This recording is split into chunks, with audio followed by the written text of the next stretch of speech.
Hey guys, it's Roam and Shenny here. In this video we're going to be walking you through all the things that you should think about and consider in the pre-planning stage before you lay hands on your van and start the construction process.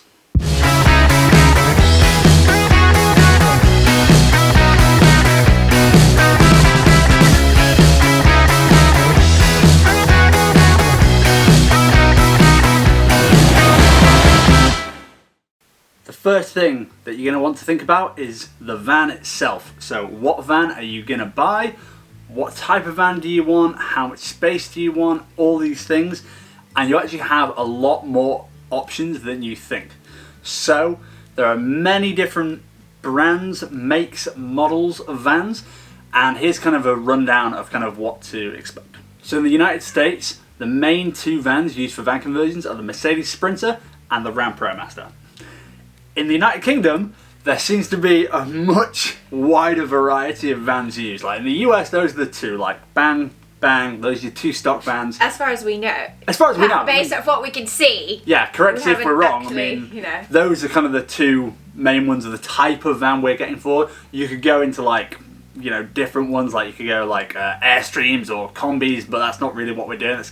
That's kind of different. That's more RV caravan style. Yeah, and this is different. I mean, this is like a van conversion, kind of your bog standard van that you can live in, drive in, and best of both worlds. So, anyway, that's the United States. In the UK and Europe, there's a lot more options. If you're looking at, let's say, the Ram ProMaster, for example, the Citroen Relay, the Peugeot Boxer, the Fiat Ducato, and I think there's one more as well, are pretty much that exact shape and size. More or less. The dimensions are more or less exactly the same, bar like a tiny few differences. So pretty much if you're planning a van design, which is obviously key, you're going to want to base it off the van you think you're going to be getting. So having in mind what type of van you're going to get is crucial. Because if you plan on designing your van for a Mercedes Sprinter, and let's say Shenny mocked up all the artwork and the blueprints and stuff, and then you end up buying a ProMaster, you're going to have to pretty much just scrap everything, start again. So it's very important to know what type of van you're going to be getting. Also in the UK, there's the Ford Transit, and they are probably the vans that vary most in size.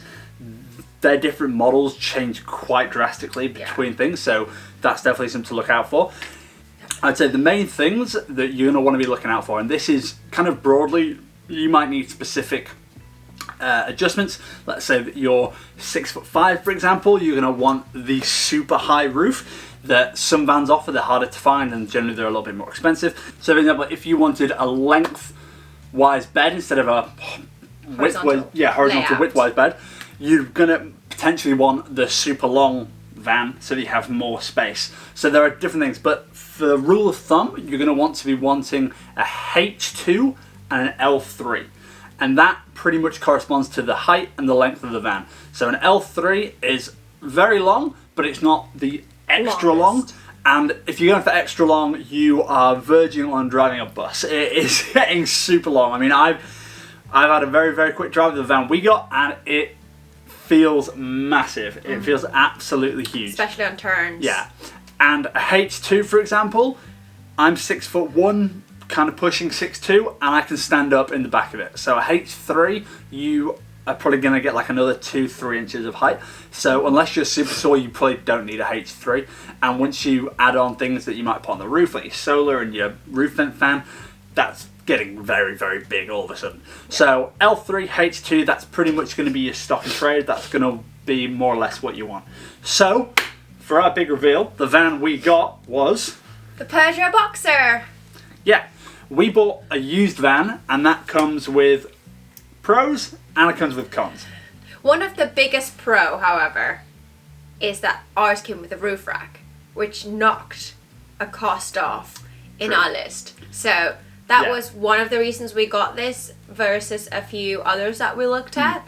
Did we look at a Sprint? Was it a Sprinter, the red one? No, that was a Citroen Relay. Citroen Relay as well. So the Citroen Relay and the Peugeot Boxer are literally identical. They are the same size. The type we saw. Yeah, the type we saw, both models were pretty much the same size, and it was a case of weighing up the mileage on them, the state of the interior, because we'd have to take everything out. Yeah, the year, everything. So there's a bunch of things to consider. Things that you wouldn't be considering if you're buying a new van. But obviously, the main benefit of buying a used van over a new van is price. It is price, yeah. Yeah, not roof rack, price. Well, for me, I was just thinking, ooh, this has a roof rack. Yeah. We can really work I mean, with no, this. don't, you know, don't get me wrong, that also, it was a pro. But it also has to do with price at the end of the day. True. So, it kind of loops back around. But, price. So, for a new van, you're going to be, I mean, I don't know, depends exactly what you're going for in terms of spec and everything, but you're going to be looking in the £20,000 to £30,000 or dollar region. No, pound, dollar would be more. Whatever, the conversions, Conversion rate. blah, blah, blah. But that, between that £20,000 and £30,000 bracket, and for a used van, for instance, we picked up ours for $4,495, which is a really deal. And Not it's bad at all. 2012, 97,000 miles on the clock. Yeah. Vans are built to do 200,000 comfortably without any issues. Past that, you know, you're going to be accepting a few problems with it. So we were pretty happy with our deal. You know, this is a van that we made a 3-year commitment on. So we're thinking within those 3 years, fingers crossed, no issues, it runs really well. And then if we want to continue on our van life journey, we can upgrade and potentially do a new model down the line. So that's the van we picked up on, and yeah, we're very, very happy. Before I unleash Shenny with her planner and all her plannings. This is how we are super organized and on top of things in life. Not just with the van build, but in life. Yes. You're welcome. Shenny's the planner. I'm more fly by the seat of my pants kind of guy. Last minute, you know, it'll all work out. We're sidetracking. Yeah, we are, so we're rambling. Things to look out for when you're buying a used van. Number 1, give it a test drive. Very, very important. Make sure you test drive it. It's kind of common sense. Yeah. So, in the other video that we released with this one at the same time, you can go and watch and hear about our picking up our van experience. Link below. And what went wrong with it. So I will leave that in that video, but that pretty much gives you an idea of what to look out for when buying a used van. So just be careful, do your due diligence, and make sure it is the right van for you. That being said, and before this video becomes like a half an hour marathon, I'm going to leave you with Shenny and her beautiful folder, and I'm just going to leave, because I have nothing more to say. Shenny and her folder. Go.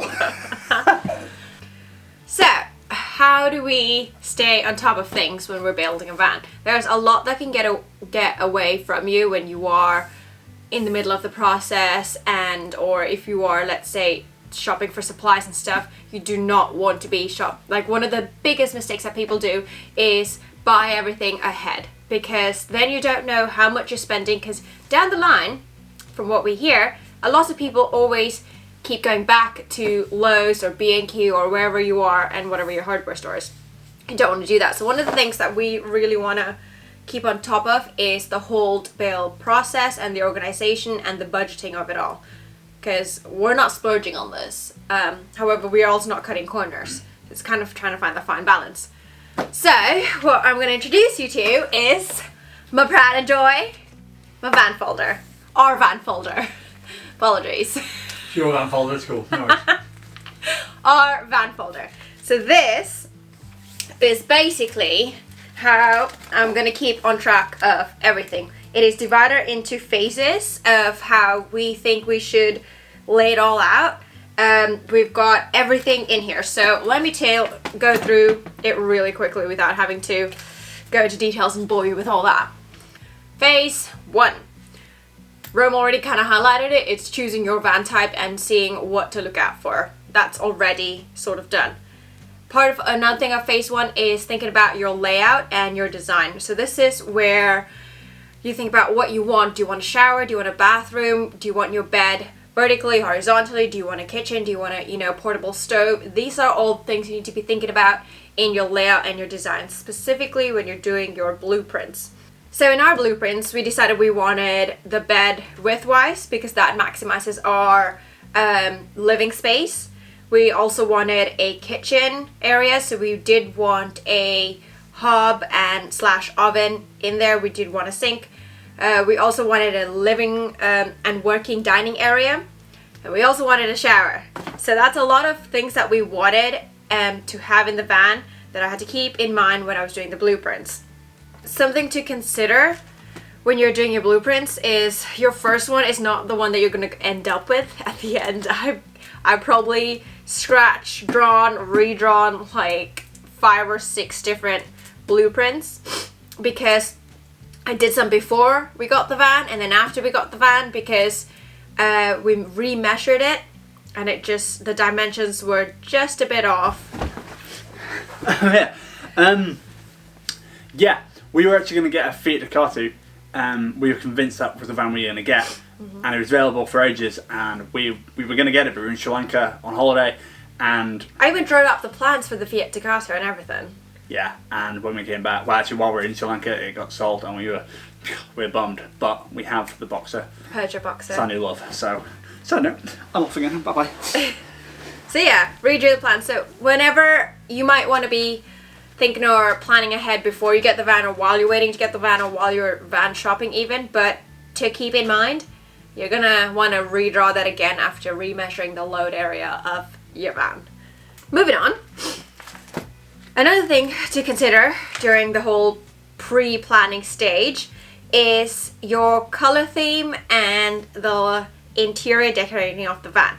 This might not be as important for some people, but it's really important to me and to us because we're going to be living in it, and I really do not want to be bombarded with a mishmash of colors when I wake up every day first thing in the morning. So another thing to consider is your color, style, mood, theme, feel. And for us, we are going with a sort of white with charcoal grey and hints of wood. Those are our 3 main color, and it's a very Scandinavian type feel that we're going for. Another thing that you need to look out for in phase 1 or the pre-planning stage is budgeting. I cannot stress how important this part of the pre-planning thing is, because you don't want to end up with a huge bill at the end of your van build process. And you need to keep on track of what you're spending every time. You're going to be going to your hardware store quite a lot. We certainly will be. So I just want to keep on top of how much we're spending for each phase. So it would be good to have a little receipts folder or a little receipt pocket of everything you spend. And if you have a number in mind of how much you want to spend for the whole process, that would also be good. And then break that down into your different phases and how much you're planning to spend for each supply or product or tool or material it is. On the same page as that, before you go into any hardware store, this is something I do. You don't have to do this, but I have a tools and supplies for each phase. So I note down what we're gonna be using in terms of tools, supplies, materials for that particular phase, and tick off and price each one as we're doing it and when we need to buy it. And the last thing I'd say that you could include in your first phase would be a timeline plan. This is only important if you actually do have a deadline or a time limit, or you're working towards a specific date to start traveling again. We do, so we are trying to get this all done in 4 months so that we can start getting back on the road and traveling again. So phase 2. This phase, just to note, is only if you have bought a used van and not a new one. Phase 2 consists of removing pre-existing features, the preliminary cleaning, grinding all surfaces for any rust, painting it with a coat of anti-rust paint, and prepping your van, basically. That is the whole of phase 2. I'm not going to go into much detail because it's only relevant to the type of van you have. Another thing that you could do in phase 2 or even in phase 1, we've seen quite a few people do this, is make a 3D cardboard sort of layout inside the van so you can really see it in person, walk around and feel the type of layout you want to have. Moving on to phase 3. Phase 3 is pretty much sort of the fun part, but also the nervous part. Cutting into the van. Cutting into your sides, your back, your top, wherever it is that you want to have windows, skylight, maybe, not maybe, definitely have ventilation, air vents. That is all part of phase 3. Phase 3, I've also added solar panels, adding your roof rack if you don't have one, buying the roof rack, adding that on, mounting solar panels. And I've also added in phase 3 for us, getting all your furring strips and the materials to fix your stud work, and starting with conduits wiring. And finally, part of phase 3 is insulation. I'm not going to go into much detail because you can watch all of these as we do it. I'm just going to be outlining how we broke down into all of our phases. To note, this is what works for us, or this is what's going to work for us.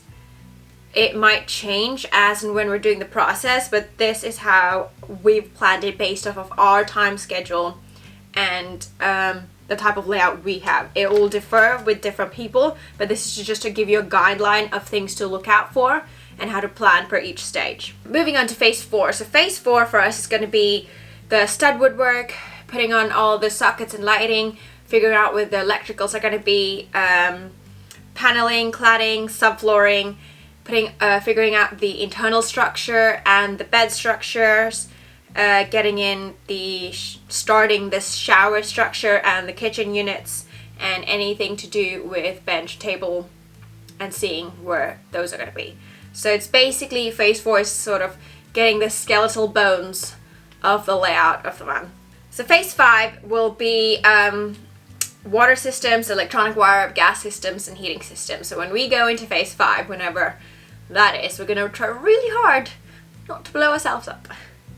Next is phase 6. That would be basically after we have all of the skeletal structures of the van and have everything set up in terms of plumbing, heating, and wiring. This is pretty much going to be sort of semi-easy. It's just going to be all the shelving, cabinets, getting all the windowsills, everything painted in the walls, finishing off with any bits of the ceiling or exposed flooring that you can see, and the garage. Well, we're calling it the garage, is the back of the van. So sort of finishing up with any wooden structures that need to be done.